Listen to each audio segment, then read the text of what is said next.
Salut à toutes et à tous et bienvenue dans ce point de marché zone bourse du lundi 5 août 2024. Il est titré ce matin Nervous Breakdown sur les marchés pour faire un petit clin d'œil à Jean Lefebvre. Sur les marchés financiers, le mois d'août commence en effet à ressembler à un vrai chemin de croix et nous ne sommes que le 5 du mois. Les nerfs sont visiblement à fleur de peau et de gros mouvements décérébrés sont à l'œuvre et qu'ils soient fondés ou non, eh bien ils sont spectaculaires et quand même un petit peu inquiétants. Moins 3% pour le Stoxx Europe 600 la semaine dernière, moins 3% pour le Nasdaq 100, moins 4,5% pour le Nikkei 225, moins 4,5% pour le pétrole, moins 10% pour le rendement de l'obligation à 10 ans américaine et moins 15% pour le Bitcoin. La semaine charnière entre juillet et août 2024 a donc été repeinte en rouge vif pour de nombreux actifs. Que s'est-il passé ? Eh bien, l'alchimie qui compose les tendances de fond du marché a souvent l'air d'avoir été décidée par Merlin de Camelot. Personne n'y comprend rien et à la fin, eh bien, il se passe autre chose que ce qui était prévu. Alors, à la différence près qu'en général, les investisseurs ont toutes les cartes en main pour se faire une opinion dans le sens où ils connaissent les risques et les opportunités du cycle. Le problème, c'est que la hiérarchie et l'interaction entre ces éléments est complexe, ce qui fait d'ailleurs de l'investissement une science inexacte. Depuis grosso modo un mois, en tout cas en ce qui concerne le marché locomotive des autres, c'est-à-dire les États-Unis, on a plusieurs forces qui sont à l'œuvre pour prendre le leadership de tendance. Et cette situation a provoqué des remous, ça a fait grimper la volatilité, c'est-à-dire la nervosité. La preuve, l'indice VIX qui mesure justement cette volatilité vient de nous claquer un plus haut depuis mars 2023. Il est monté en flèche depuis la mi-juillet pour s'établir autour de 23 points. Alors 23 points, ça n'a l'air de rien comme ça, mais c'est assez élevé par rapport à la moyenne.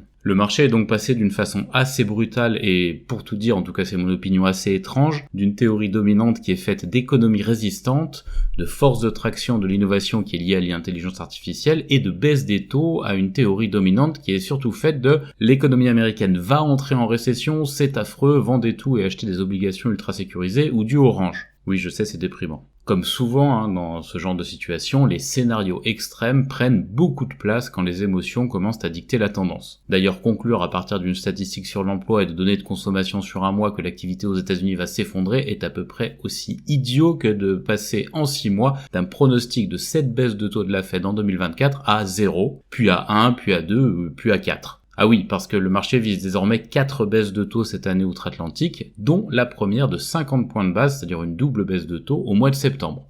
Je vous rappelle qu'il y a 10 jours, quand personne n'avait plus prononcé le gros mot de récession depuis au moins 6 mois, une seule baisse de taux avait déjà l'air de satisfaire tout le monde. L'investisseur est décidément versatile. D'ailleurs, des gens relativement compétents, mais bizarrement muets jusqu'ici, tirent maintenant à boulet rouge sur la Banque centrale américaine qui aurait dû réduire ses taux dès le mois de juillet. Même Elon Musk a dit que la Fed était vilaine, autant vous dire que les meilleurs spécialistes de la politique monétaire sont sur le coup. Je viens de beaucoup insister sur les États-Unis, mais cet extrémisme est aussi visible sur le pari préféré des financiers pour compléter leur détention de géants technologiques. Je veux parler d'acheter tout plein d'actions et d'indices japonais. En 3 semaines, le Nikkei 225 et le Topix c'est l'indice large japonais, ont perdu 20%. Et ce matin, le Nikkei 225 plonge de 10%, ce qui est assez terrifiant pour un marché relativement stable d'habitude. La bourse de Tokyo est prise dans une tempête parfaite, une vague générale de prise de bénéfices d'un côté, doublée d'un changement de paradigme spécifique à l'archipel de l'autre. En effet, je vous rappelle que la Banque du Japon agit à contre-courant des autres banques centrales, elle resserre sur le tard une politique monétaire ultra laxiste depuis des décennies, et ça a créé une véritable onde de choc sur les flux obligataires mondiaux via le carry trade. Le carry trade, ça consiste à emprunter dans des monnaies à faible taux pour investir ailleurs et récupérer le différentiel de taux, et ça plombe évidemment les perspectives des entreprises japonaises qui sont très exportatrices et qui sont donc pénalisées par la remontée du yen.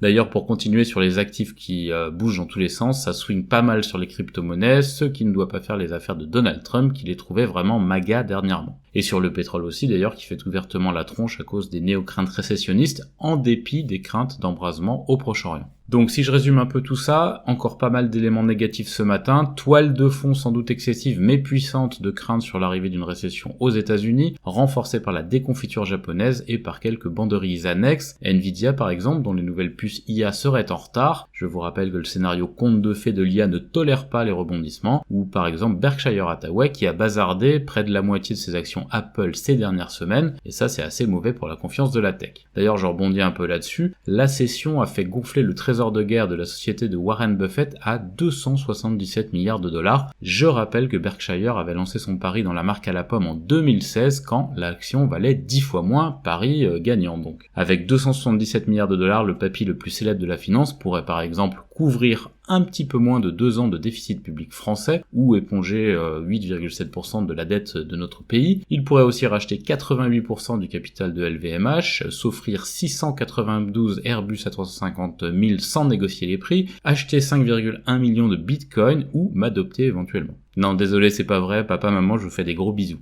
Allez, quelques infos additionnelles plus sérieuses pour démarrer la semaine. La Chine a dévoilé samedi 20 mesures pour stimuler la dépense de consommation dans le pays et relancer son économie par l'intérieur. Un catalogue allant des magasins sans salariés à l'e-sport en passant par les services à domicile et la restauration figure dans ce plan. L'indicateur PMI Chine des services du mois de juillet, publié cette nuit en Chine, a dépassé les attentes et se maintient en zone d'expansion. C'est déjà ça pour une économie qui subit surtout des mauvaises nouvelles depuis des semaines. Aux États-Unis, les républicains ont bien du mal à adapter leur stratégie au remplacement de Joe Biden par Kamala Harris pour la présidentielle. Du côté des pays occidentaux, on recommande aux ressortissants de quitter des pays comme l'Iran ou le Liban par crainte des conséquences de représailles contre Israël après l'élimination de dirigeants du Hamas et du Hezbollah par l'État hébreu. La tempête Debby se renforce en ouragan à l'approche des côtes de Floride. Au Royaume-Uni, les autorités sont confrontées aux pires émeutes urbaines depuis plus de 10 ans. Et je vous fais un point agenda avec les craintes ascendantes sur la dynamique économique des États-Unis. L'indice ISM des services de juillet qui sera publié cet après-midi prend beaucoup de poids. La cadence des publications d'entreprises ralentit cette semaine, mais il reste un stock conséquent d'annonces importantes. Du côté de l'Europe, on a notamment Novo Nordisk, Infineon, qui a averti ce matin d'ailleurs, Siemens, Deutsche Telekom ou Allianz. Aux États-Unis, Caterpillar, Amgen, Uber, Costco, Walt Disney ou encore Eli Lilly. En Asie-Pacifique ce matin, c'est vraiment Burke. Le Nikkei 225 termine à moins 10,6%, c'est un peu hallucinant. La Chine baisse mais de façon plus mesurée, on est à moins 1,5% à Hong Kong, moins 2,5% en Inde. La Corée du Sud et Taïwan, c'est un peu le bain de sang aussi, on est à moins 8%. L'Australie chute de 3,6% et les indicateurs européens, ils sont toujours dans le rouge vif. Un peu d'actu des sociétés pour compléter. En France, L'Oréal revient au capital de Galderma à hauteur de 10%. Société Générale a vendu ses unités de banque privée au Royaume-Uni et en Suisse pour 1 milliard de dollars à l'Union bancaire privée. L'Inde prévoit des restrictions publicitaires plus sévères pour les fabricants de boissons alcoolisées comme Pernod Ricard, Diageo, etc.